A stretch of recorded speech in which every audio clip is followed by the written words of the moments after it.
पहले नवोदय विद्यालय में भी सिलेक्ट हो चुके हैं। नवोदय विद्यालय को छोड़ के ये केंद्रीय विद्यालय में आए हैं। जो इंटरव्यू चलेगा वो प्योर इंग्लिश में चलेगा, प्योर हिंदी में चलेगा। सभी टॉपिक्स मैंने नहीं पढ़े थे, मैंने कुछ स्पेसिफिक टॉपिक्स पढ़े थे। नवोदय विद्यालय का बड़ा अच्छा वो था, मेरा एक्सपीरियंस था। उनके पास एक छोटा सा पेपर वेट रखा था सर, वहाँ पे पेपर वेट था वो उनका हेक्सागोनल टाइप का।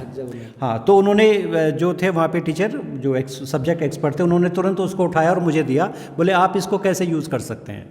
बिल्कुल सही बात है सर, इसमें कुछ कोचिंग की कोई ज़रूरत नहीं है, क्योंकि इंटरव्यू है। इंटरव्यू का मतलब होता है वो आपको सिर्फ देखना चाहते हैं कि आप क्या। इंटरव्यू का कोई वेल डिफाइंड सिलेबस तो है नहीं। नहीं। नमस्कार दोस्तों, आज की वीडियो में हमारे साथ हैं PGT mathematics mister Shailendra Kumar Saharan sir. आपको अपने इंटरव्यू के एक्सपीरियंसेस बताएंगे। इनके इंटरव्यू के एक्सपीरियंसेस क्या थे, क्या क्या इनसे सब्जेक्ट के क्वेश्चन पूछे गए थे और सब्जेक्ट से बाहर भी क्या क्वेश्चन पूछे गए थे। इसके साथ साथ आप में से बहुत से लोगों के डाउट्स ये रहे हैं कि जो इंटरव्यू चलेगा वो प्योर इंग्लिश में चलेगा, प्योर हिंदी में चलेगा। इंटरव्यू जो सिटी रहने वाली है वो क्या हमारे होम स्टेट में ही रहेगी या बाहर जाएगी, उन सभी बातों के बारे में सर डिस्कस करेंगे। और सर के आपके साथ सर जो भी अपने एक्सपीरियंसेस शेयर करने वाले हैं वो बहुत ही वैल्यूएबल होने वाले हैं। और उसका रीज़न ये है कि सर इससे पहले नवोदय विद्यालय में भी सिलेक्ट हो चुके हैं। नवोदय विद्यालय को छोड़ के ये केंद्रीय विद्यालय में आए हैं। और एक बड़ी बात ये भी है कि सर हमारे स्कूल की सीनियर टीचर हैं पीजीटीज़ में, तो सर को इंचार्ज प्रिंसिपल बनने का भी मौका मिलता है, तो उसके अनुभव भी आपके साथ शेयर करेंगे। और हमारे जो कॉन्ट्रेक्चुअल टीचर्स होते हैं उनका इंटरव्यू लेते हैं, उसका जो पैनल बनता है, कमेटी बनती है, उसमें भी सर बैठते हैं। तो सर किस प्रकार से इंटरव्यू लेते हैं वो एक्सपीरियंस भी आपके साथ शेयर करेंगे। तो ये जो वीडियो है ये आपके लिए बहुत ही फ़ायदेमंद होने वाला है, क्योंकि सर के जितने भी एक्सपीरियंसेस हैं वो ये मान के चलो कि एक एक एक्सपीरियंस है वो गोल्डन है, क्योंकि एडमिनिस्ट्रेशन का भी नॉलेज सर आपके साथ शेयर करेंगे। और ये भी बोलेंगे कि जो इंटरव्यू कमेटी है उसकी क्या साइकोलॉजी हो सकती है, किस प्रकार के साइकोलॉजिकल क्वेश्चंस आपसे पूछ सकते हैं, वो सारी बातें सर आपके साथ शेयर करेंगे। तो सर से मैं रिक्वेस्ट करता हूँ कि आप अपना जो वैल्यूएबल नॉलेज है वो आपके साथ शेयर करें। और सर का मैं धन्यवाद भी करना चाहूँगा कि उन्होंने इतना इम्पोर्टेंट टाइम अपना निकाला, क्योंकि आपको पता है कि अगर आपको नहीं पता हो तो मैं बता दूं, केंद्रीय विद्यालय में सबसे बिजी टीचर होते हैं जो साइंस स्ट्रीम के टीचर्स होते हैं वो, क्योंकि किसी को कोई डिपार्टमेंट देखना होता है, तो वो बहुत सी बातें हैं। चलो वो तो अब हमारे इंटरव्यू की बात नहीं है, वो आप जब सेलेक्ट हो जाओगे तब आपको पता चल जाएगा। तो मैं सर से रिक्वेस्ट करूँगा कि अपने एजुकेशन क्वालिफिकेशन से लेके और आज केंद्रीय विद्यालय में आने तक के जितने भी एक्सपीरियंसेस हैं वो सारे आपके साथ शेयर करें, ताकि उससे आप लोगों को फ़ायदा हो। शैलेंद्र सर। धन्यवाद संजय दलाल सर। मेरा नाम शैलेंद्र कुमार सहारण है। मैं पीजीटी मैथमेटिक्स हूँ केंद्रीय विद्यालय दिरांग में, और 2018 से मैं यहाँ पे कार्यरत हूँ। उससे पहले दोस्तों मैं 2017 से नवोदय विद्यालय में था, एज ए पीजीटी मैथमेटिक्स ही में था वहाँ पे। तो उसके बाद मैंने केंद्रीय विद्यालय का एग्ज़ाम दिया और उसको क्रैक करके फिर मैं यहाँ पर आ गया हूँ। अपनी क्वालिफ़िकेशन की अगर मैं बात करूँ तो 2003 में मैंने ग्रेजुएशन किया था और 2005 में मैंने पोस्ट ग्रेजुएशन किया था। उसके बाद मैंने टीचिंग किया है, प्राइवेट स्कूल में मैंने टीचिंग किया विदाउट बीएड। मैंने बीएड किया है 2016 में। तो पोस्ट ग्रेजुएशन के बाद 2005 से 2016 में आई थिंक 10 साल का मेरा जो है गैप रहा है। 2016 के आसपास आके मुझे लगा कि अब टीचिंग जो है अगर करनी है तो करना ज़रूरी है, और गवर्नमेंट जॉब में ही टीचिंग करने का मज़ा है। तो फिर मैंने बीएड किया, उसके बाद मैंने पहले नवोदय और फिर उसके बाद केंद्रीय विद्यालय का मैंने एग्ज़ाम जो है यहाँ पे निकाला था। इसमें मैं एक बात और ऐड करना चाहूँगा, और मैं चाहूँगा कि सर उसके एक्सपीरियंसेस भी आपके साथ शेयर करें। शैलेंद्र सर IITN हैं, मैथमेटिक्स उन्होंने IIT रुड़की से की थी। एमएससी मैथमेटिक्स सर की IIT रुड़की से हुई है। तो एक IITN का माइंडसेट क्या होता है आप लोगों को पता ही होगा। तो सर उस माइंडसेट के इंसान भी हैं। एक IITN काफ़ी शार्प माइंडेड आदमी होता है। तो इनके जो एक्सपीरियंसेस होने वाले हैं वो सभी अच्छे ही होने वाले हैं और आपके लिए बहुत ही फ़ायदा भी देने वाले हैं। तो मैं सर से अब रिक्वेस्ट करूँगा कि सर हमें ये बताएं कि आपका जो 10 साल का गैप बीच में रहा है, वो बीच में इंटरव्यू में आप ज़रूर बताएंगे कि क्या उससे रिलेटेड आपसे कुछ क्वेश्चन पूछे गए थे, वो हम बाद में डिस्कस करेंगे बीच में। सबसे पहले आप सर ये बताइए कि आपने इंटरव्यू की प्रिपरेशन जो की वो किस टाइप से की, और इंटरव्यू में जाने से पहले आपके जो फिजिकल और मेंटल स्टेटस था वो किस टाइप से था, क्योंकि कई कैंडिडेट इस बात को लेकर चिंतित हैं कि हम क्या करें, डेमो क्लासेस लें, कहीं कोचिंग लें, तो वो भी जानकारी सर आपको यहाँ पे अभी देने वाले हैं। धन्यवाद सर। सबसे पहले मैं अपने इंटरव्यू की अगर बात करूं तो जब मेरा रिज़ल्ट आया था, तो जब मैंने केवीएस का रिज़ल्ट आया था मेरा, तो उसके बाद जब मेरा इंटरव्यू था तो उसके लिए तो मैं ज़्यादा चिंतित नहीं था, क्योंकि मैं पहले भी एक इंटरव्यू दे चुका था। हाँ, मैं जॉब में था ऑलरेडी, तो ऐसा कुछ नहीं था। लेकिन जब मैंने सबसे पहले नवोदय का इंटरव्यू दिया था, हालांकि सभी इंटरव्यू में थोड़ा सा एक्साइटमेंट होता ही है किसी भी इंसान को, तो जब मैंने नवोदय का इंटरव्यू दिया था और केवीएस का इंटरव्यू, दोनों ऑलमोस्ट सेम ही थे। तो मैं दोनों का एक्सपीरियंस आपसे शेयर करूँगा। रिज़ल्ट आने के बाद और इंटरव्यू से जस्ट पहले मेरे अंदर थोड़ी सी एंग्जाइटी थी, मुझे थोड़ा सा डर भी लग रहा था कि इंटरव्यू में क्या होगा। फर्स्ट टाइम हम लोग इंटरव्यू देने जा रहे थे, वो भी गवर्नमेंट जॉब का, क्या पूछा जाएगा। तो मैंने थोड़ा सा जो अपना प्रिपरेशन किया था, एक तो मैंने अपने सब्जेक्ट को लेके थोड़ा सा किया था, सब्जेक्ट पे थोड़ा सा काम किया था। मैंने काम ये किया था कि मैं सभी टॉपिक्स मैंने नहीं पढ़े थे, मैंने कुछ स्पेसिफिक टॉपिक्स पढ़े थे। बट वो जो स्पेसिफिक टॉपिक्स हैं, मैं सभी से रिक्वेस्ट करना चाहूँगा कि उनकी जो डिटेल्स है, जो खासकर डेफिनेशंस हैं, उनको अच्छे से देख लें। जो क्वेश्चंस पूछे जाएंगे, क्योंकि नॉलेज तो वो ऑलरेडी चेक कर चुके हैं, जो हमारा रिटन एग्जाम हुआ है, नॉलेज वो ऑलरेडी चेक कर चुके हैं। वो teaching ability they just want to check, और हम लोग बोर्ड पे हम लोग किस तरीके से बच्चों को हैंडल करते हैं, कैसा पढ़ाते हैं, वो ये चेक करना चाहते हैं। और हमारी एजुकेशनल साइकोलॉजी कैसी है बच्चों के प्रति, वो देखना चाहते हैं। तो यही मेरा माइंडसेट था इंटरव्यू से पहले। थोड़ा सा मैंने अपना होमवर्क किया था कि मुझे क्या क्या चीज़ करनी है, मुझे कौन कौन से टॉपिक मुझे अरेंज करने हैं, और अपने जो डॉक्यूमेंट्स हैं उनको अच्छे से आप लोग अरेंज कर लें। आपने जो टॉपिक सेलेक्ट किए, तो क्योंकि आप पहले से नवोदय विद्यालय में पढ़ा रहे थे और आपका इंटरव्यू एक बार आप नवोदय विद्यालय में भी दे चुके थे, तो ये आप जो एक्सपीरियंस बता रहे हैं वो केवी वाला बता रहे हैं या नवोदय विद्यालय वाला बता रहे हैं? सर, ये जो एक्सपीरियंस है ये दोनों का ही है। देखिए, आप कभी भी इंटरव्यू देने जाएंगे तो हर इंटरव्यू एक नया इंटरव्यू ही होता है, तो सभी के लिए सेम तैयारी होती है। हाँ, नवोदय के लिए मैंने थोड़ी ज़्यादा तैयारी की थी, और केंद्रीय विद्यालय के लिए मुझे पता था कि वो क्या चीज़ पूछेंगे, क्या करेंगे, तो मैंने उसी हिसाब से तैयारी मैंने वहाँ पर की थी। तो यहाँ पे वैसे एक बात ये भी है कि सर पहले से इंजीनियरिंग कॉलेज में पढ़ा रहे थे, तो सर को ये पता होगा कि कौन से टॉपिक्स थे उनके, क्योंकि सर बोल रहे हैं कि मैंने कुछ स्पेसिफिक टॉपिक है उनको प्रिपेयर किया था, तो सर को ऑलरेडी पता था, क्योंकि कुछ टॉपिक हर सब्जेक्ट में कॉमन होते हैं, वहाँ पता लग जाता है कि कोई भी अगर इंटरव्यू में बैठा होगा या कोई भी क्वेश्चन पूछने वाला होगा तो इन्हीं टॉपिक्स में से क्वेश्चन पूछेगा। तो सर ऐसे कुछ टॉपिक अगर आप कैंडिडेट्स को बताना चाहें, या फिर, क्योंकि एक बात आप ध्यान रखना कि ज़रूरी नहीं है कि जो हमारे साथ हुआ आप लोगों के साथ भी वैसा ही हो। अब सर मान लीजिए आपको कोई टॉपिक बता देंगे अनुमान से, और इंटरव्यू वाले ने वो टॉपिक आपसे नहीं पूछा, तो स्पेसिफिक टॉपिक तो हम आप लोगों को नहीं बताएंगे, क्योंकि वो तो आप अपने हिसाब से करना, क्योंकि हमारा सिनेरियो आपके साथ होगा या नहीं होगा उसकी कोई गारंटी नहीं है। बट सर ये ज़रूर बोल रहे हैं आपको कि कुछ टॉपिक्स आप ऐसे तैयार कर लें। बिल्कुल, इसमें तो कोई दो राय नहीं है कि आप कुछ टॉपिक्स, 2-4 टॉपिक्स आप, जैसे 11th क्लास से पीजीटी मैथमेटिक्स की अगर मैं बात करूं सर, तो कुछ टॉपिक्स 11th क्लास से, कुछ टॉपिक्स आप 12th क्लास से, उनसे आप तैयार कर लें जिसमें आप अपने आप को कंफर्टेबल मानते हैं। लेकिन मैं एक चीज़ कहना चाहूँगा, जो सेट थ्योरी है उसको थोड़ा अवॉइड करें।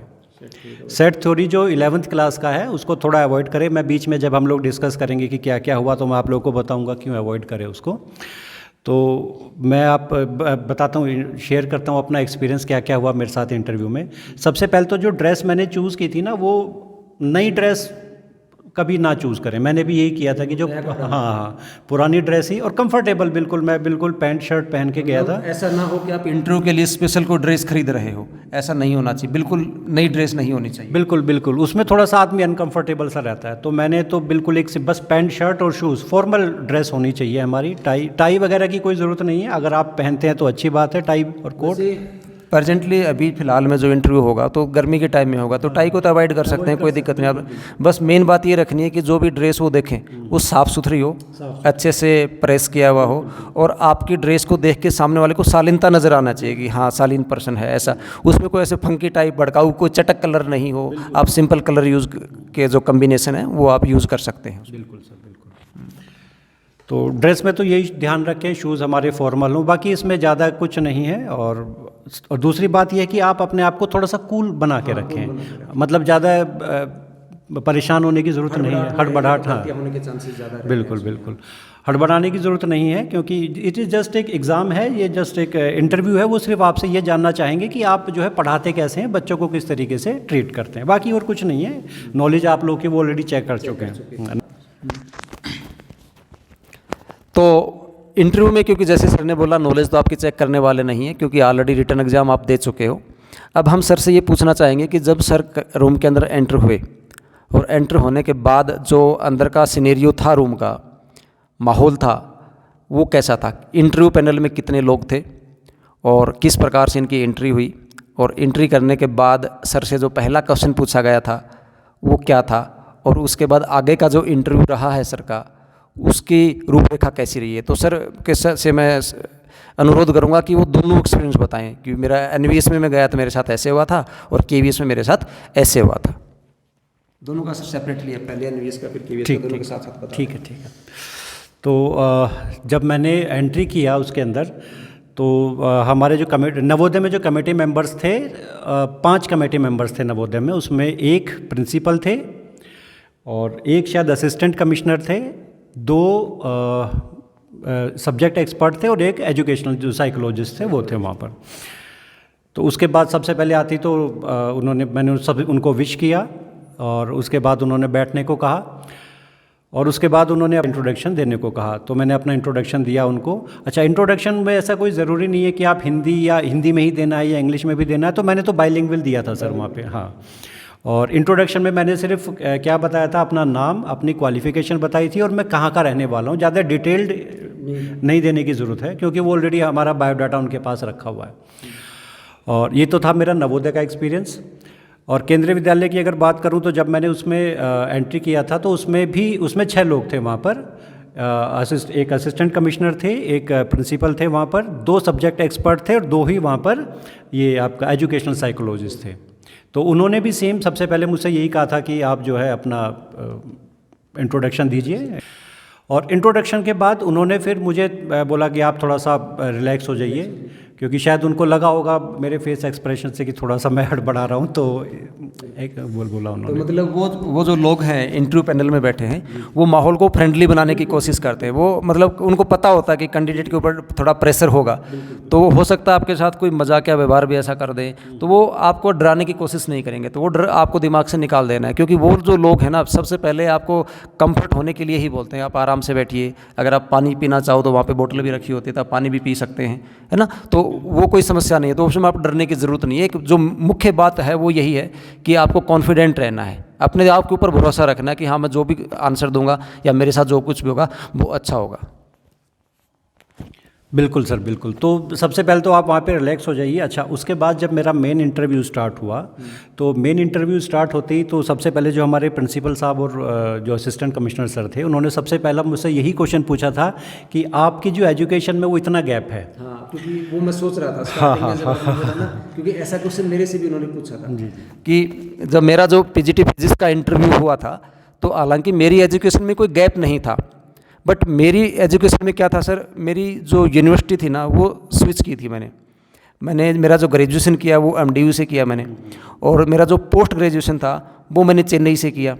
तो मेरे से भी यही क्वेश्चन उन लोगों ने पूछा था कि आप अच्छा खासा हरियाणा में पढ़ रहे थे, आपको क्या लगा कि चेन्नई क्यों जाना चाहिए, आप हरियाणा को छोड़ के चेन्नई में क्यों चले गए अपने मास्टर डिग्री करने के लिए। तो जब आपने बोला कि मेरा 10 ईयर का टीचिंग गैप रहा है, तो मेरे दिमाग में क्वेश्चन आया था कि आपसे ज़रूर इंटरव्यू में ऐसा क्वेश्चन पूछा होगा। तो आप लोग भी सोच लेना कि आपकी टीचिंग, आपकी जो एकेडमिक है, आपकी एकेडमिक में अगर ऐसा कोई गैप रहा होगा, तो मोस्ट प्रोबेबली आपसे भी वो लोग ऐसा क्वेश्चन पूछने ही वाले हैं कि ये गैप क्यों था। तो उसका कोई अच्छा सा आंसर, कोई ऐसा आंसर देखना जिसको आप जस्टिफाई कर सको। अगर उसके ऊपर कोई काउंटर क्वेश्चन करें वो, तो उसको आप जस्टिफाई कर सको। कोई बनावटी आंसर नहीं देना है। अगर आप चाह रहे हो कि मुझे बनावटी आंसर देना है, तो उसके लिए, उस परिस्थिति के लिए आप तैयार रहें, क्योंकि बनावटी आंसर अगर आप देंगे, क्योंकि वहाँ पे साइकोलॉजिस्ट बैठा पकड़ लेगा और काउंटर क्वेश्चन वो उसके ऊपर 100% करेगा। क्योंकि मेरे से उन्होंने काउंटर क्वेश्चन किया था। जब मैंने बोला कि ये परिस्थितियाँ थी, मैं गया, तो तुरंत उन्होंने काउंटर क्वेश्चन किया कि ऐसा तो नहीं होता है। तो मैंने उसका जवाब दिया, तो फिर वो सेटिस्फाई हो गए, बोला हाँ आप सही बोल रहे हो, we are satisfied with your answer. तो ऐसा आपके साथ भी हो सकता है, सर के साथ भी ऐसा हुआ। तो सर बताएंगे कि क्या उन्होंने पूछा और सर ने कैसे क्या उसका जवाब दिया। जी, आपने सही कहा दलाल सर। आपका जो आंसर है ना, बिल्कुल सही आंसर होना चाहिए। मतलब जो एक्चुअल है वही आप बताएं, कुछ ज़्यादा करने की उसमें ज़रूरत नहीं है, क्योंकि सच बात है, वो साइकोलॉजिस्ट वहाँ पर बैठे हुए हैं, वो तुरंत पकड़ लेंगे। चेहरा देख के बता हाँ, देंगे हाँ, कि सही बोल रहा है, बिल्कुल क्या बिल्कुल। कर रहा है। तो मैंने जो आंसर दिया था, मैंने तो ये कहा था कि सर, मैंने बिल्कुल सही आंसर दिया था कि सर ऐसा है, पहले मैं प्राइवेट टीचिंग कर रहा था तो मुझे लगा कि ज़रूरत नहीं है, और अब मुझे लगा कि गवर्नमेंट जॉब में जाना चाहिए और गवर्नमेंट जॉब के लिए बीएड करना कंपलसरी है। हाँ, जरूरी है। तो इसीलिए मैंने उनको ये बताया, तो और दे वर सेटिस्फाइड कि हाँ ठीक है। अच्छा, दूसरा क्वेश्चन सर जो आपने मुझसे कहा था, उन्होंने ये भी पूछा कि you are from IIT Roorkee, और तो आप इसमें क्यों जाना चाहते हैं? क्योंकि आईआईटी के लिए तो बहुत स्कोप होते हैं। अब वो किसी कंपनी में जा सकता है और टीचिंग से ज़्यादा पैसे कमाएगा वहाँ पे। और जेन्युइन क्वेश्चन था कि आईआईटी अगर आपने की है तो आप टीचिंग में ही क्यों आ रहे हो, तो आप तो किसी कंपनी में जाना चाहिए आपको। बिल्कुल। तो उन्होंने मुझसे यही क्वेश्चन पूछा था कि आप आईआईटी रुड़की से आपका पोस्ट ग्रेजुएशन है, तो आप कंपनीज़ में क्यों नहीं गए? अब कंपनीज़ में मैंने काम किया था, लेकिन मुझे उसमें इतना अच्छा नहीं लगा। हालांकि ये बात मैंने उनसे शेयर नहीं किया। तो मैंने उनसे सिर्फ यही कहा कि सर, क्योंकि because I am looking for a good government job, respectable government job, that is why I just want to join Kendriya Vidyalaya संगठन। तो वो उन्होंने कहा ठीक है, कोई बात नहीं है। तो यही मेरा आंसर था उसमें कि सर, इसीलिए इसको मैं आईआईटी रुड़की से होने के बावजूद भी मैं केवीएस में आना चाहता हूँ। हालांकि केवीएस में काफ़ी लोग हैं जो आईआईटीज़ से पोस्ट ग्रेजुएशन है। हाँ, तो इस तरीके से जो भी आप अपना आंसर दें, दैट इज़ ट्रू होना चाहिए, उसमें कोई हेर फेर नहीं होना चाहिए। ज़्यादा मैनिपुलेशन नहीं करना है उसके अंदर। और अगर आप मैनिपुलेशन करना भी चाहें तो इतनी चतुराई से करना है कि कोई पकड़ ना पाए उसको। और अगर चतुराई से मैनिपुलेशन करते हो तो वो मैनिपुलेशन नहीं होती, आपकी आर्ट है वो, आप किसी क्वेश्चन को किस प्रकार से आंसर दे रहे हैं। तो हम तो इसको मैनिपुलेशन नहीं कहेंगे ना, आपको सजेस्ट करेंगे कि आपको किसी भी को मैनिपुलेटेड जवाब देना है। क्योंकि अगर आप मैनिपुलेशन करने की कोशिश करोगे तो पकड़े जाओगे, और वो आपका एक नेगेटिव इंप्रेशन जाएगा कि अगर अभी से इतनी झूठ बोल रहा है और संगठन में घुस गया तो पता नहीं क्या क्या करेगा ये। क्योंकि एक जो टीचर होता है ना, टीचर स्टूडेंट्स के लिए आइडियल होता है, वो एक रोल मॉडल होता है। और अगर टीचर ही ऐसी हरकतें करेगा तो स्टूडेंट्स क्या सीखेंगे उससे। तो हम तो आपको यही सजेस्ट करेंगे कि आपको जो भी है ऑनेस्ट आंसर आपके होने चाहिए। जो भी आपके साथ जैसी परिस्थिति रही हो, आप स्पष्ट बता दें कि जो ऐसा सिनेरियो था, इसकी वजह से मेरे साथ ये हुआ, तो लेकिन उसको मैंने रिकवर कर लिया। तो वो आपका एक पॉजिटिव पॉइंट जाएगा, उनको ये लगेगा कि हाँ, मतलब इसमें डिटर्मिनेशन है। अगर किसी भी चीज़ को अपने मनुसार ये बदलना चाहे या उसको रिकवर करना चाहे तो बंदा कर सकता है, और ये टीचर की एक अच्छी क्वालिटी होती है। बिल्कुल सर, बिल्कुल। तो इस तरीके से आप अपने ये आंसर जो है, जनरल आंसर हैं, ये आपसे पूछे जा सकते हैं। अच्छा, उसके बाद हम लोग क्वेश्चंस पे आते हैं अपने सब्जेक्ट पे, जो मेन तो एस्पिरेंट्स इसी बात से चिंतित रहते हैं कि पूछा क्या जाएगा, सब्जेक्ट से क्या पूछा जाएगा। बिल्कुल। और उसमें सर मैं आपसे क्वेश्चन पूछना चाहूँगा, वो ये भी पूछते हैं, हमारे कई कैंडिडेट इस बात को लेके भी चिंतित हैं कि जो टॉपिक होता है वो हम अपनी चॉइस से घर से प्रिपेयर करके ले जाएं, या जो इंटरव्यू बोर्ड होता है वो अपनी मर्जी से कोई भी रैंडम टॉपिक दे देता है जी। तो आपके केस में नवोदय विद्यालय में क्या हुआ था और केंद्रीय विद्यालय में क्या हुआ, आप दोनों केस में बताएं। मेरे साथ दोनों में ही अलग अलग हुआ था, तो मैं दोनों ही एक्सपीरियंस आपसे शेयर करूंगा।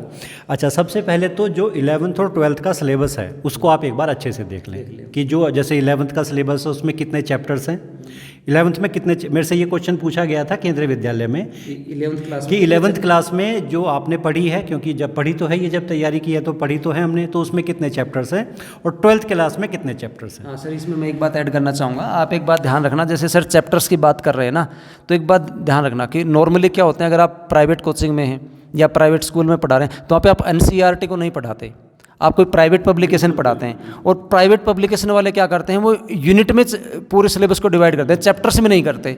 और मोस्टली जो लोग होते हैं उनको यूनिट्स ही याद है। तो अगर मैं पर्सनली मेरी बात करूं तो अगर मैं फिजिक्स में मैं देखता था सर, तो मुझे यूनिट याद है, unit number 1 electrostatics, unit number 2 current, जबकि यूनिट नंबर 1 इलेक्ट्रोस्टैटिक्स है, उसके अंदर 2 चैप्टर हैं।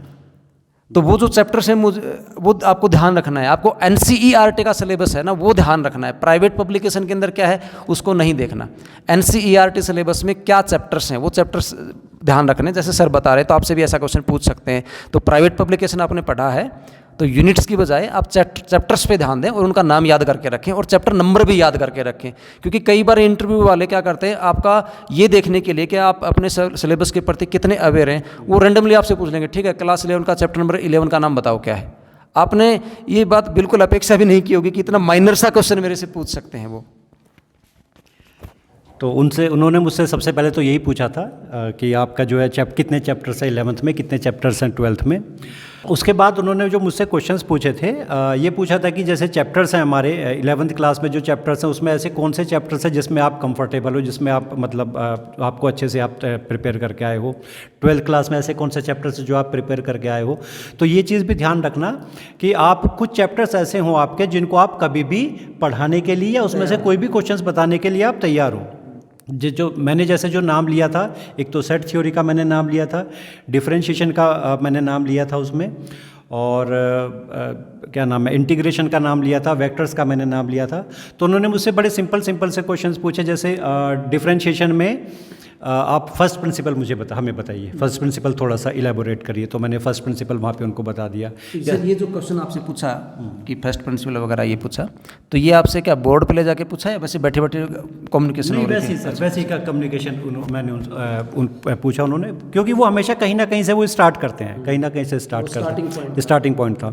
तो मैंने फर्स्ट प्रिंसिपल की डेफिनेशन बताई, तो फिर उसमें लिमिट्स बताना पड़ा, तो उन्होंने कंटिन्यूटी के बारे में पूछा उन्होंने मुझसे। ये मैं केंद्रीय विद्यालय की बात कर रहा हूँ। वो टॉपिक में से टॉपिक निकाल रहे हैं फिर? टॉपिक, हाँ, टॉपिक में से टॉपिक उन्होंने निकाला। उसके बाद उन्होंने लिमिट्स की डेफिनेशन मुझसे पूछी, और जब मैंने लिमिट्स बताया तो उन्होंने मुझे फिर कहा कि अच्छा, अगर आपको लिमिट्स पढ़ाना है किसी एक 11th क्लास के बच्चे को जो 10th क्लास से प्रमोट होकर आया है, जिसको लिमिट्स के बारे में कुछ भी नहीं पता है, तो आप उसको कैसे बताएंगे, उसको आप कैसे समझाएंगे कि limit x approaches to 0 of f(x) equals to L होता है। भाई वो तो कुछ नहीं जानता है। तो फिर मैंने उनको क्या नाम है, उनको एग्जाम्पल से मैंने उनको समझाया। मैंने कहा सर मैं बच्चों को समझाऊंगा कि लिमिट्स का मतलब होता है जब हम लेफ्ट हैंड साइड से इधर की तरफ आ रहे हैं या राइट हैंड साइड से इधर की तरफ आ रहे हैं, तो अगर हम लोग चलते हुए आएंगे तो हमारा जो फंक्शन है वो कहाँ पर पहुँचेगा। तो इस तरीके से एग्जाम्पल से हम लोग बच्चों को समझाएंगे। तो बोले ठीक है। उसके बाद उन्होंने वेक्टर्स का मुझसे क्वेश्चन पूछा था कि जैसे मुझे अभी भी याद है सर कि क्रॉस प्रोडक्ट, ये केंद्रीय विद्यालय का मेरा जो इंटरव्यू हुआ था, पहले केंद्रीय विद्यालय की मैं बात कर रहा हूँ, कि क्रॉस प्रोडक्ट क्या होता है, अच्छा ये बताइए। तो मैंने उनको क्रॉस प्रोडक्ट की सबसे पहले डेफिनेशन बताई। उसके बाद उन्होंने मुझसे पूछा था कि जो क्रॉस प्रोडक्ट है वो किस चीज़ को डिफाइन करता है, मतलब हाँ कि क्रॉस प्रोडक्ट होता क्या है। तो क्रॉस प्रोडक्ट हमारा क्या होता है ये मैंने उनको बताया था। तो ये क्वेश्चंस उन्होंने मुझसे पूछे थे। अच्छा, नवोदय विद्यालय की अगर मैं बात करूं तो नवोदय विद्यालय में भी उन्होंने सबसे पहले तो मुझसे यही पूछा था कि आप जो है क्या चीज़ पढ़कर आए हैं। तो पढ़ के आने के बाद उन्होंने मुझसे, अच्छा नवोदय विद्यालय का बड़ा अच्छा वो था, मेरा एक्सपीरियंस था। उनके पास एक छोटा सा पेपर वेट रखा था सर, वहाँ पे पेपर वेट था वो उनका हेक्सागोनल टाइप का। हाँ, तो उन्होंने जो थे वहाँ पे टीचर जो सब्जेक्ट एक्सपर्ट थे, उन्होंने तुरंत उसको उठाया और मुझे दिया। बोले आप इसको कैसे यूज़ कर सकते हैं अपनी एजुकेशन, मतलब बच्चों को, हाँ टीचिंग एड में कैसे, हाँ टीचिंग एड में इसको बच्चों के लिए आप इसको कैसे यूज़ कर सकते हैं। तो उसके बाद उन्होंने मुझसे 1-2 टीचिंग एड पूछी थी कि आप अगर बच्चों को पढ़ाना चाहते हैं कोई भी एक टॉपिक, तो आप मुझे हमें बताएं कि आप क्या क्या यूज़ करना चाहेंगे उसमें। मतलब ऐसा आप कोई टीचिंग एड बना के नहीं ले गए, और ऐसा कोई टॉपिक आप सपोज करो आप एरिया ही पढ़ा रहे हो बच्चों को, तो एरिया पढ़ा रहे हो तो क्लासरूम में ऐसी क्या चीज़ें हैं जिसको आप टीचिंग एड के रूप में यूज़ कर सकते हो, ऐसा क्वेश्चन आपसे पूछ सकते हैं अगर आप टीजीटी का इंटरव्यू दे रहे हैं, टीजीटी मैथमेटिक्स का दे रहे हैं। पीजीटी वाले में भी, क्योंकि पीजीटी को भी कई बार टीजीटी का काम करना पड़ जाता है। जैसे आपके पास मान लीजिए टीजीटी मैथ्स नहीं है तो आपको 10th क्लास दे देंगे, हो सकता है आपको 9th क्लास भी दे दें, तो उसके लिए भी आपको मेंटली थोड़ा प्रिपेयर रहना है, तो उसकी भी प्रिपरेशन आपको करनी है। तो टीचिंग एड्स, क्योंकि आपने बीएड की है, तो बीएड जब आपने की है तो आपके जो टीचिंग क्लासेस लगी हैं तो वहाँ पे आपने टीचिंग एड्स ज़रूर बनाई होंगी। तो जो टीचिंग एड्स होती है उनका यूज़ करते कैसे हैं टीचिंग में, उसको आप अच्छे से एक बार जो बीएड के सिलेबस में आपने था उसको देख लें, और ये भी देख लें कि क्लासरूम में ऐसी क्या चीज़ें हो सकती हैं कि अचानक से आपको, जैसे सर के सामने वही सीनेरियो उन्होंने जनरेट कर दिया, वो हेक्सागोन था वो पकड़ा दिया, या हो सकता है नॉर्मली जो पेपर वेट होते हैं वो स्फीयर होते हैं बट नीचे से थोड़े से कटे होते हैं, वो फुल्ली स्फीयर नहीं होते, और वो बोल सकते हैं कि ठीक है भाई ये है, बताओ एरिया निकालना है, इसका कैसे निकालोगे। तो ऐसा कोई भी कंडीशन आपके सामने वो कर सकते हैं, पैदा कर सकते हैं ऐसी कंडीशन आपके सामने। हाँ बिल्कुल सर। और इसके बाद क्वेश्चंस मुझसे जो है केंद्रीय विद्यालय में ज़्यादा पूछे गए थे सब्जेक्ट से, और मतलब बहुत ज़्यादा ऐसा नहीं है कि बहुत डीप में जा रहे थे, वो बड़ी बेसिक सी चीज़ें पूछ रहे थे, वो कॉन्फिडेंस चेक कर रहे थे, बिल्कुल बिल्कुल, हाँ आंसर दे रहा है। बिल्कुल बिल्कुल। और इसमें मैं एक चीज़ कहना चाहूँगा, अगर आपको कोई चीज़ नहीं आती है तो आप उसको मना कर दीजिए कि सर अभी मुझे इसके बारे में श्योर नहीं है, क्योंकि मैं अभी बताऊँगा सर मेरे साथ ऐसा हुआ था। बोल देना कि दिमाग से स्किप हो गया सर प्रेजेंटली। बिल्कुल तो अब बोल दीजिए कि सर आई एम सॉरी मुझे अभी ध्यान नहीं है, तो मैं बाद में इसको देख लूँगा। दूंगा, लेकिन उसको मतलब ये नहीं है कि आप उसको ज़बरदस्ती कुछ बताने की कोशिश करें। हाँ हाँ, क्योंकि वो जो एक्सपर्ट बैठे हैं वो बहुत एक्सपीरियंस है, वो जानते हैं, सब सब्जेक्ट को जानते हैं। तो अब इतने उसके बाद फिर मेरा डेमो हुआ था। अच्छा, सबसे पहले मैं नवोदय की बात करूं तो नवोदय में जब डेमो की बात हुई तो उन्होंने मुझसे कहा था कि आप अपनी मर्ज़ी से कोई भी एक टॉपिक चूज़ करके और एक डेमो दे दीजिए हमें। तो मैंने सेट थ्योरी ही वहां पे चूज़ किया था। तो मैं आप लोगों को सजेस्ट करूंगा कि सेट थ्योरी को ना तो डेमो के लिए चूज़ करें, ये गलती मैंने की थी, आप लोग मत कीजिएगा, क्योंकि सेट थ्योरी जो एक बहुत माइनर सी चीज़ है, बहुत छोटी सी चीज़ है। मतलब जो सामने बैठा हुआ है वो चाहेगा कि आप कुछ अच्छी सी चीज़ वहाँ पे पढ़ा के दिखाएं। सेट थ्योरी बड़ी नॉर्मल सी चीज़ हो जाती है, आसान सी हो जाती है। हाँ, उसमें कुछ ज़्यादा खास है भी नहीं पढ़ाने के लिए, नॉलेज का पता नहीं चलता है। तो अच्छा होगा कि आप जैसे वेक्टर्स ले सकते हैं, 3D ले सकते हैं, या डिफरेंशिएशन ले सकते हैं, बट जो भी टॉपिक आप लेंगे उसके जो वर्ड्स हैं उन वर्ड्स का मीनिंग भी आपको पता होना चाहिए। और जो प्रैक्टिकल एप्लीकेशन है वो भी पूछ सकते हैं कि इसको कहाँ अप्लाई करोगे डेली लाइफ में, तो ऐसा भी कुछ पूछ सकते हैं। बिल्कुल बिल्कुल बिल्कुल।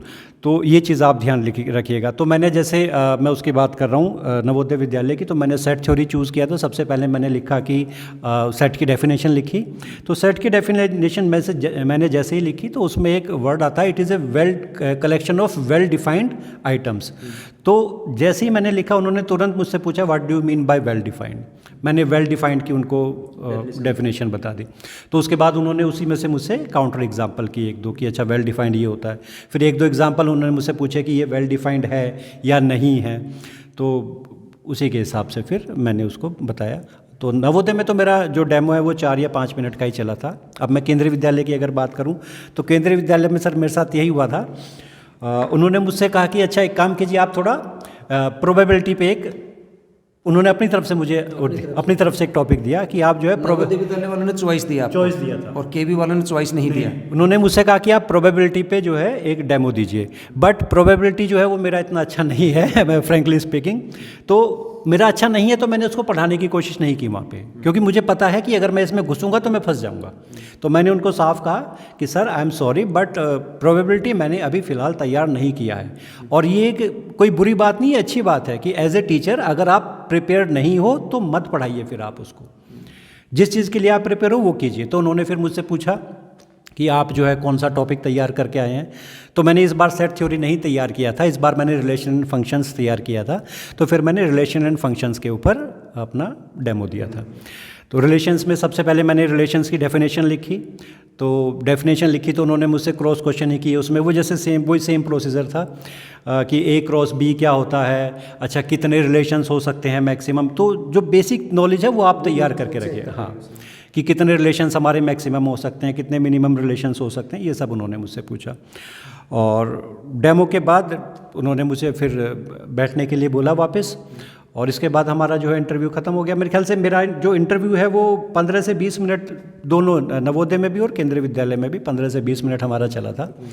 हाँ, और तो सर इसमें जो सब्जेक्ट के क्वेश्चंस थे, क्या आपसे सब्जेक्ट के अलावा भी कुछ पूछा गया था? ऐसा क्वेश्चन जो सिलेबस से रिलेटेड ही नहीं है, मैथमेटिक्स कोई बिलोंग नहीं करते, जैसे आपकी पर्सनैलिटी से रिलेटेड या कोई पॉलिटिकल इश्यू के ऊपर या जनरल नॉलेज के ऊपर, या कोई भी ऐसा कॉमन सोसाइटी से रिलेटेड कोई टॉपिक हो, या कोई ऐसी चीज़ जैसे है तो क्वेश्चन तो मैथमेटिक्स का है, वो डेली लाइफ से रिलेटेड है, तो ऐसा कोई क्वेश्चन आपसे पूछा था उन्होंने?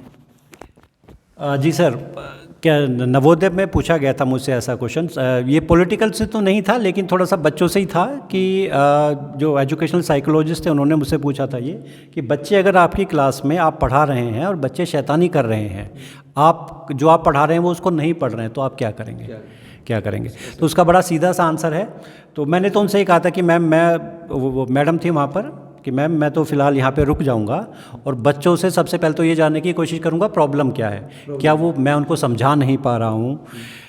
2-3 रीज़न हो सकते हैं, या तो मैं उनको समझा नहीं पा रहा हूँ, या उनका पढ़ने का मन नहीं है, और या फिर वो उस स्टेट में नहीं है, या मतलब उनकी जो पुरानी जो क्वालिफ़िकेशन है, एजुकेशन है, वो इस टाइप की है कि वो उस लेवल तक अभी नहीं आ पाए हैं, आए नहीं हैं। तो सबसे पहले हाँ, एक गैप है, उनकी लर्निंग गैप है कोई। बिल्कुल। तो मैंने कहा मैम अगर ऐसा कुछ होता तो, अगर वो उनका पढ़ने का मन नहीं है तो मैं कोशिश करूँगा कि ठीक है चलो तुम लोग को गेम खिलाता हूँ। अगर मैं उनको समझा नहीं पा रहा हूँ तो मैं देखूंगा प्रॉब्लम क्या है, किस वजह से वो नहीं समझ पा रहे हैं, और अगर उनका जो लर्निंग गैप है तो मैं कोशिश करूँगा उसको मैं फुलफ़िल करूँ।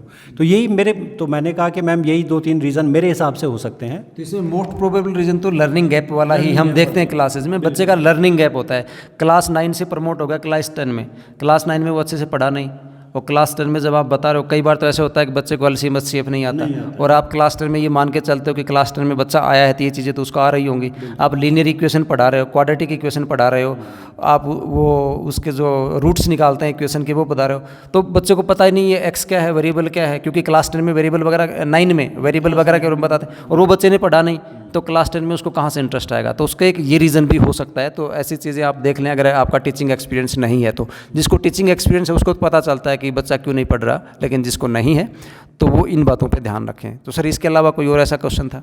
हाँ, बस इसके अलावा मैं यही कहना चाहूँगा कि आप एक तो डेमो पे अपना विशेष ध्यान रखें, खासकर मैथमेटिक्स में तो, क्योंकि डेमो ही सब कुछ है।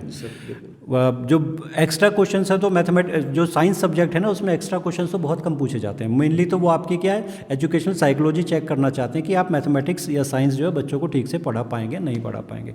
इसमें सबसे बड़ी चीज़ है जो टॉपिक आपने तैयार किया ना उसको थोड़ा बारीकी से देख लें, है ना, क्योंकि ये साइंस मैथमेटिक्स में यही होता है कि डेफिनेशंस के बीच में से वो कुछ क्रॉस क्वेश्चंस करते हैं। जब आप प्रिपेयर कर रहे हैं ना कोई भी टॉपिक, तो आप अपने आप से क्वेश्चंस पूछ के देख लें कि ये क्या चीज़ होती है, ये क्या चीज़ होती है, तो पता चल जाएगा हमें। और तो बस यही है इसमें तो, और ऐसा कोई खास क्वेश्चंस नहीं पूछा गया था। तो बस बाकी सर वैसे तो इंटरव्यू जो पैनल होता है, पैनल टू पैनल वेरिएट करता है कि किससे क्या पूछ सकते हैं। हम तो सिर्फ एक्सपीरियंस बता के आपको एक लिस्ट ऑफ क्वेश्चंस प्रिपेयर करवा सकते हैं आपकी, कि ऐसे ऐसे चांसेस हो सकते हैं। तो फिर से हम एक बार वो डिस्क्लेमर देते हैं, वो डिस्क्लेमर तो दे रहे हैं कि ज़रूरी नहीं है कि हमारे साथ हुआ आपके साथ भी वैसा ही हो सकता है, आपका इससे ईजी हो जाए, और हो सकता है आपसे ऐसे क्वेश्चन पूछ ले जिसकी आपने अपेक्षा ही नहीं की होगी। जैसे मैं सर मेरा एग्जाम्पल मैं बताऊँ तो जब मेरा इंटरव्यू हुआ तो मेरे से सब्जेक्ट रिलेटेड तो इतनी ज़्यादा बात उन्होंने नहीं की। सब्जेक्ट का तो उन्होंने इतनी बात की थी जितना उन्होंने मेरे को चेक करना था। बोर्ड पे मुश्किल से उन्होंने 2 मिनट भी मुझे नहीं दिए थे। पूरा वो मुझे साइकोलॉजिकली चेक कर रहे थे, और लेकिन वो जो साइकोलॉजिकली जो चेक कर रहे थे उसमें वो यही देखना चाह रहे थे कि मेरा जो एटीट्यूड है और जो जिस हिसाब से मैं सोचता हूँ वो क्या है। जैसे उन्होंने एक बार ऐसी सिचुएशन क्रिएट कर दी थी कि उसमें कोई पॉलिटिकल कमेंट करना है, तो वो बिल्कुल वो इस बात पे उन्होंने ऐसा सिनेरियो क्रिएट कर दिया था, वो ये चाह ही रहे थे कि कैंडिडेट कोई ना कोई पॉलिटिकल कमेंट करेगा ही करेगा यहाँ पे, उससे हमें बचना है। हाँ, और उससे हमें बचना है। और वो पता नहीं कैसे, सरस्वती माँ की कृपा मानो, मेरा दिमाग उतना, क्योंकि वो रीज़न ये था क्योंकि मैं बिल्कुल स्ट्रेस में नहीं था। मैं ये सोच के गया था अगर इंटरव्यू हो जाता है तो बहुत अच्छी बात है, नहीं होता है तो भी अच्छी ही बात है ना। तो मेरे दिमाग में कोई स्ट्रेस नहीं था। तो तुरंत उन्होंने एक ऐसी सिचुएशन क्रिएट कर दी कि मुझे वहाँ पे कोई पॉलिटिकल कमेंट करना था। तो मैं बड़ी सफाई से वहाँ पे मैंने एक ही आंसर दिया। मैं क्वेश्चन भी रिपीट करता हूँ, वो क्वेश्चन क्या था। क्वेश्चन कुछ ऐसा था, हालांकि वो क्रिएट भी उन्होंने कैसे किया, उन्होंने मेरे से एक न्यूज़ के बारे में पूछा था कि ठीक है आप कोई हेडलाइन बताओ। तो न्यूज़पेपर की उस दिन की हेडलाइन पूछ रहे थे वो, और उस दिन की हेडलाइन मुझे कोई याद नहीं थी, तो मैंने रैंडमली ऐसी एक हेडलाइन बता दी कि ये अपने जो उस दौरान एजुकेशन मिनिस्टर थे प्रकाश जावड़ेकर जी थे। तो उन्होंने केवीएस और एनवीएस के प्रिंसिपल का मीट लेके उन्होंने एक बात बोला था कि हम बीएड को इंटीग्रेट करने वाले हैं। तो बीएड को इंटीग्रेट कर देंगे तो बीए और बीएससी के साथ बीएड एड होकर 4 ईयर की हो जाएगी। वैसे बीएड 2 ईयर की होती है। तो लोगों में ये मैसेज चला गया था कि बीएड 4 ईयर की होगी, जबकि उन्होंने कहा ये था कि इंटीग्रेट कर देंगे तो 4 ईयर में हो जाएगी। तो मैंने ये न्यूज़ बता दी उनको, तो क्योंकि एजुकेशन सेक्टर से रिलेटेड न्यूज़ थी, तो मैं बोला कि मैम ऐसे ऐसे करने से एजुकेशन का जो लेवल है वो थोड़ा इंक्रीज़ होगा। तो तुरंत उसने कहा कि सर आपको नहीं लगता कि इसके अंदर पॉलिटिकल स्टंटबाजी ज़्यादा है, हवाबाजी ज़्यादा है, ऐसा कुछ होने वाला नहीं है। तो वो चाह रहे थे कि मैं कोई पॉलिटिकल कमेंट करूँ वहाँ पे। तो मैंने सिंपल सा आंसर दिया। मैंने ये कहा कि मैम देखिए हमारे एजुकेशन मिनिस्टर बोल रहे हैं और देश के 2 रेप्यूटेड इंस्टीट्यूट हैं केवीएस एंड एनवीएस, और उनके प्रिंसिपल्स के बीच अगर वो बोल रहे हैं तो ज़रूर उन्होंने एजुकेशन के जो एक्सपर्ट हैं और उनकी जो सलाहकार समिति है उससे ज़रूर अच्छे से डिस्कशन किया होगा और उन्होंने उनको सलाह दी होगी, तो उसी के बेस पे बोल रहे होंगे, ये ऐसा मेरा मानना है। बट पॉलिटिकल है नहीं है इस बारे में मैं तो साफ साफ मैं कुछ नहीं कह सकता। हाँ, एजुकेशन का लेवल सुधरेगा नहीं सुधरेगा वो तो आने वाले 5-10 साल में जो रिजल्ट है वो हमारे सामने आएगा। तो प्रेजेंटली मैम इसके बारे में तो मैं नहीं बोल सकता कि पॉलिटिकल स्टंट है या नहीं है। तो ऐसा जो एक सधा हुआ सा आंसर था, तो उसमें आपने क्या किया, अच्छे से आंसर भी दे दिया और वो पॉलिटिकल कमेंट करने से भी बच गए। और जनरली अगर भाई होता क्या है कि अगर कैंडिडेट ना सोचे तुरंत बोलता हाँ पॉलिटिक्स तो है ही, वोट बैंक के लिए ऐसे कच कर रहे, तो ऐसे कमेंटबाजी आपको नहीं करनी। दूसरा मेरे से उन्होंने जो एक क्वेश्चन और पूछा सर, वो वहाँ पे जो एक इंटरव्यू पैनल में एक जो फीमेल मेंबर था, मैडम थी, उन्होंने कहा कि देखिए सर मेरा तो साइंस बैकग्राउंड से कोई लेना देना नहीं है। मुझे लगता है वो शायद किसी यूनिवर्सिटी की प्रोफेसर थी या पता नहीं प्रिंसिपल, उनके डेजिग्नेशन का तो हमें नहीं पता क्या था। बोली सर देखिए आपका जो सब्जेक्ट है फिजिक्स है, इससे मुझे तो कोई लेना देना नहीं है, ना तो मैंने कभी पढ़ी है और ना मेरे समझ में आती है। तो आप फिजिक्स के टीचर हो तो आपका सब्जेक्ट मेरी लाइफ में क्या काम आता है? अच्छा, सब्जेक्ट की यूजेबिलिटी। हाँ, आप अगर यहाँ प्रेजेंट हो और एक फिजिक्स सब्जेक्ट को रिप्रेजेंट अगर आप कर रहे हो तो क्या यूजेबिलिटी है मेरे लिए? आप कैसे यूज़फुल अपने सब्जेक्ट को कैसे यूज़फुल बना सकते हो मेरी ज़िंदगी में? तो अगर आपने सब्जेक्ट में अच्छे से आप इंटरेस्टेड हैं तो ऐसे बहुत से एग्जाम्पल है, जब सुबह उठते हैं तब से लेके और हमारी आज के दिन लाइफ चल ही फिजिक्स के सारे रही है। क्योंकि जितने भी आप इंस्ट्रूमेंट्स यूज़ करते हो, घर में आपके साधन है, मिक्सी है, वॉशिंग मशीन है, फैन है, बल्ब है, इलेक्ट्रिसिटी है, सब फिजिक्स ही तो चल रहा है। बात यह कि उस दौरान पता सभी को होता है, ऐसा नहीं है कि किसी को पता नहीं, पता सभी को होता है। मेन बात यह है कि आप इंटरव्यू पैनल में अगर कॉन्फिडेंस से बैठे हो और आपके दिमाग पे कोई प्रेशर नहीं है तो जिन चीज़ों का आपको पता है वो सही टाइम पे याद आ जाती है। कई बार होता है, पता होता है हमें, कोई सामने वाला क्वेश्चन करता है तब हम आंसर नहीं दे पाते और 2 मिनट के बाद यार इसका आंसर तो ये है। हम कोई भी एग्जाम दे के आते हैं ना सर, उसके बाद नहीं होता, कोई क्वेश्चन गलत हो जाता है, बाहर निकलते हैं तो आंसर याद आ जाता है। तो उसका रीज़न यही होता है कि थोड़ा सा दिमाग में स्ट्रेस होता है ना, तो उसकी वजह से वो गलतियाँ हो जाती हैं। तो आपको इस बात का भी ध्यान रखना है। तो इसलिए हम एक बात पे बार बार फोकस कर रहे हैं और इस बात पे हम जोर भी दे रहे हैं कि अपना कॉन्फिडेंस का लेवल है वो बना के रखें और इंटरव्यू के पहले दिन अच्छे से नींद ले लें, क्योंकि अगर पहले दिन नींद नहीं लेंगे तो फिर स्ट्रेस में रहेंगे। यही बातें हैं, इससे ज़्यादा इंटरव्यू में ऐसा कोई हार्ड एंड फास्ट नहीं है। आपने कभी इधर उधर से अगर कुछ सुन लिया हो कि ऐसे करते हैं, ये करना चाहिए, वैसे जाना चाहिए, वहाँ ट्रेनिंग लेनी चाहिए, ऐसे कोचिंग क्लास अटेंड करनी चाहिए, पर्सनली हम तो किसी को सजेस्ट नहीं करते कि आपको कोई इंटरव्यू क्लास आप ज्वाइन करके कोचिंग लेके आप ऐसे कर देंगे, हमें तो ऐसा नहीं लगता है। बिल्कुल सही बात है सर, इसमें कुछ कोचिंग की कोई ज़रूरत नहीं है, क्योंकि इंटरव्यू है, इंटरव्यू का मतलब होता है वो आपको सिर्फ देखना चाहते हैं कि आप क्या। इंटरव्यू का कोई वेल डिफाइंड सिलेबस तो है नहीं। कोई सिलेबस नहीं है, कोई सिलेबस। कोचिंग की एक बात हो सकती है, जो बोर्ड का आप यूज़ करते हैं, बोर्ड का यूज़ आप कैसे करेंगे, तो वो थोड़ा सा सीख लेना है कैंडिडेट को। क्योंकि इस बार क्या कर रखा है सर, इंटरव्यू में अलग से मार्क्स डिफाइन कर रखे हैं कि आपके जो डेमो क्लास होगी उसके कितने मार्क्स होंगे। तो डेमो क्लास में वो लोग क्या देखने वाले हैं कि ये बंदा बोर्ड को यूज़ कैसे करता है।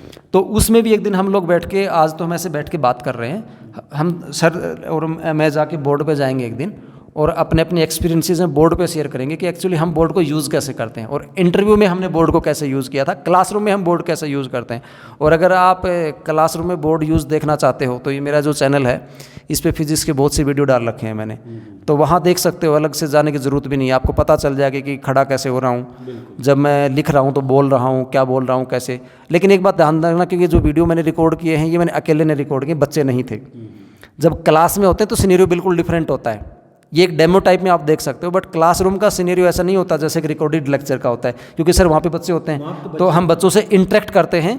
तो जो आप रिकॉर्डेड वीडियो देखते हो ना, क्लासरूम बिल्कुल उससे डिफरेंट होता है और उससे बहुत ही बेहतर क्वालिटी में होता है। वीडियो में तो नहीं क्वालिटी नहीं दिखती आपको जितनी क्लासरूम में दिखती है, क्योंकि क्लासरूम में बच्चे का चेहरा देख के हमें पता चल जाता है क्या सोच रहा है और उसी के अकॉर्डिंग फिर हम अपने लेक्चर की जो दिशा है वो चेंज कर देते हैं। और ऐसे रिकॉर्ड करते हैं तो वो स्क्रिप्टेड होता है कि अब ये बताना है, ये बताना है और ये बताना है।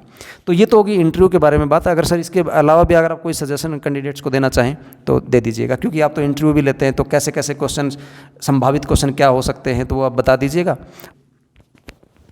मैं यहाँ पे जो है इंटरव्यू भी कंडक्ट कराते हैं हम लोग कॉन्ट्रेक्चुअल के लिए, बट कॉन्ट्रेक्चुअल के जो इंटरव्यू हैं और जो हमारे इंटरव्यू हैं वो टोटली डिफरेंट होते हैं, अलग अलग होते हैं। कॉन्ट्रेक्चुअल में तो हम लोग सिर्फ क्योंकि उनका कोई रिटन टेस्ट तो सर हुआ नहीं होता, तो हम लोग बेसिकली उनकी नॉलेज और ब्लैक बोर्ड पे जो उनका रिप्रेजेंटेशन है वो हम लोग चेक करते हैं। हाँ, तो उसके लिए इंटरव्यू के लिए तो क्या ना, हम लोग एजुकेशन के लिए तो हम लोग थोड़ा सा क्वेश्चंस पूछ लेते हैं सब्जेक्ट में से, क्या क्या आप पढ़ के आए हो, जो पढ़ के आए हैं उसी में से हम लोग कुछ क्वेश्चंस पुट अप कर लेते हैं। उसके बाद डेमो के लिए बोर्ड पे वो लोग जाते हैं, तो वहाँ पे देखते हैं कि वो उनका जो अच्छा बोर्ड पे लिखने का जो तरीका है, अगर आपने कभी नहीं पढ़ाया है तो आप कोशिश कीजिए एक छोटा सा बोर्ड परचेज कर लें, घर पे बोर्ड परचेज कर लें थोड़ा सा छोटा सा, और उसको अपनी दीवार पे लगा के और चौक से वहाँ पर आप उसको लिखें, और लिखने के बाद देखें कि आपकी राइटिंग कैसी आ रही है। थोड़ी राइटिंग आपकी ठीक होनी चाहिए, मतलब बहुत ज़्यादा अच्छी नहीं, इतनी सुंदर भी नहीं। कोचिंग क्लास में जाने से बेहतर है घर पे आप रिटन प्रैक्टिस कर लें, आप बहुत ज़्यादा अच्छी है, क्योंकि एक कॉन्फिडेंस लेके आना बोर्ड पर जब आप खड़े होगे, सामने मिरर रख लो, अपना मोबाइल फ़ोन रख लो सामने, सबसे बेटर वे आज के दिन तो ये है। जब आप सर जैसे बोल रहे हैं ना, सर ने बहुत ही अच्छा सुझाव दिया है, आप एक छोटा सा 3x3 का 3x4 का बोर्ड खरीद लिए, 250-300 रुपये का आ जाएगा। बोर्ड लगाओ घर के ऊपर और अपना एक स्टैंड के ऊपर मोबाइल लगाओ और अपना खुद का लेक्चर रिकॉर्ड कर लो। और मोबाइल फ़ोन को मानो कि बच्चा है, अगर आप मोबाइल फ़ोन में अच्छे से रिकॉर्ड करने में कामयाब होगे ना, तो सोचिए फुल कॉन्फिडेंस आप में, और रिकॉर्ड करके खुद ही देखो, आपको पता चल जाएगा मैं क्या गलती कर रहा हूँ। दोबारा से बोर्ड पे जाओ, दोबारा से रिकॉर्ड करो, दोबारा से देखो, आप खुद ही अपने इवोल्यूटर हैं और खुद ही आप कैंडिडेट हैं। ये सबसे बेस्ट वे है प्रैक्टिस करने का, तो हम आपको ये सजेस्ट करेंगे ऐसे करके आप घर पे प्रैक्टिस कर सकते हैं। तो इस तरीके से आप तैयारी कर सकते हैं। और तो बस मेरी तरफ से तो यही है सर, और ऑल द बेस्ट कहना चाहूँगा मैं सभी लोगों को। डेमो आपका अच्छा होना चाहिए, और बाकी जो साइकोलॉजी के क्वेश्चन है देखिए उनका तो कोई प्रिपरेशन नहीं हो सकती, वो तो एट ए टाइम वो क्या आपसे पूछते हैं और उनके मूड पे डिपेंड करता है। और कोई भी क्वेश्चन का आंसर देने से पहले आप खुद को 10-5 सेकंड का टाइम दे सकते हैं कि आप रुकें, एक बार क्वेश्चन को देखें और तब उसके बाद उसको दें। और अपनी लैंग्वेज का थोड़ा सा ध्यान रखें, ज़रूरी नहीं है कि आप इंग्लिश में ही बोलें या हिंदी में ही बोलें, आप बाइलिंगुअल हो सकते हैं, सबसे अच्छा रहता है। यूज़ करेंगे तो सबसे अच्छा है, सबसे अच्छा रहता है। प्योर हिंदी यूज़ नहीं करनी है, हाँ, इंग्लिश यूज़ कर ले तो बेटर है, हाँ, सबसे बेस्ट। लेकिन अगर आप अनकंफर्टेबल हैं इंग्लिश में तो ध्यान रहे प्योर हिंदी ना हो। प्योर हिंदी की जरूरत नहीं है, अपने प्योर हिंदी हमें बोलना भी नहीं है, क्योंकि हमारा सब्जेक्ट इंग्लिश में इंग्लिश में ही पढ़ाना है हमको। तो और ख़ासकर एक चीज़ और कहना चाहूँगा कि जब आप पढ़ाएं तो जो आप पढ़ाना चाह रहे हैं, पढ़ा रहे हैं, जब आप डेमो दे रहे हैं तब आप एटलीस्ट इंग्लिश में बोलें, क्योंकि तब तो जो भी टर्म्स होगी वो हमारी मैथमेटिक्स की टर्म्स होंगी, तो आप उनको आराम से इंग्लिश में बोल सकते हैं, है ना। तो वहाँ पर आप थोड़ा सा इंग्लिश में ही बोलें, क्योंकि वो ये चाहते हैं कि जो टीचर है वो थोड़ा सा इंग्लिश में कंफर्टेबल हो, कंफर्टेबल हो, फ्लुएंट हो। और बाकी आप अपना जो इंटरव्यू है वो तो आप बाइलिंगुअल में दीजिए, कोई प्रॉब्लम नहीं है उससे। हाँ, और मेरी तरफ से तो इतना ही है बस। Thank you sir. तो मैं सर का धन्यवाद करूँगा कि इतनी वैल्यूएबल इन्फॉर्मेशन आपको दी, और सर की तरफ से और मेरी तरफ से आपको हार्दिक शुभकामनाएं एडवांस में, और अपेक्षा करते हैं कि जल्दी हम लोग मिलेंगे, क्योंकि KVS को मिनी इंडिया कहा जाता है, और मिनी इंडिया इसलिए कहा जाता है कि देश के कोने कोने से टीचर्स आते हैं। और हाँ, तो होता ऐसा है कि साल में 1 बार 2 बार टीचर्स का मीट हो ही जाता है, किसी न किसी कारण से, कभी चेकिंग में मिल जाते हैं, किसी ट्रेनिंग में मिल जाते हैं, तो हम लोग तो आपको नहीं जान पाएंगे, बट अपेक्षा करते हैं कि आप लोगों ने हमारा चेहरा देख ही लिया होगा, और अगर हमारा वीडियो देख के एक भी कैंडिडेट सेलेक्ट हो जाता है तो हमारे लिए बहुत ही खुशी की बात है, और ये वीडियो बनाना हमारे लिए फिर फ़ायदेमंद सोचेंगे हम कि हमारा फ़ायदेमंद हुआ एक्सपीरियंस शेयर करना, अगर एक सिंगल कैंडिडेट भी सिलेक्ट हो जाता है तो। अगर कभी ऐसा मिलना हुआ तो ज़रूर मिलिएगा, हम आपका हार्दिक स्वागत करते हैं KVS में। प्रॉब्लम होती है तो हाँ, अगर और भी कुछ आप पूछना चाहते हैं तो आप जो है कमेंट में पूछ सकते हैं आप, तो हम उसका जवाब देंगे ज़रूर। उसको कोई भी दिक्कत होगी आपके इंटरव्यू से रिलेटेड या और भी कोई आपका सब्जेक्ट से रिलेटेड, तो उसको हम सॉल्व करने की कोशिश करेंगे। तो आप सभी को आपके उज्जवल भविष्य की हार्दिक शुभकामनाएं। हम प्रार्थना करेंगे कि आपकी जो ड्रीम जॉब है KVS में PGT मैथमेटिक्स बनने की या KVS में टीचर बनने की किसी भी पोस्ट पे, तो उसमें आप सफल हों, कामयाब हों।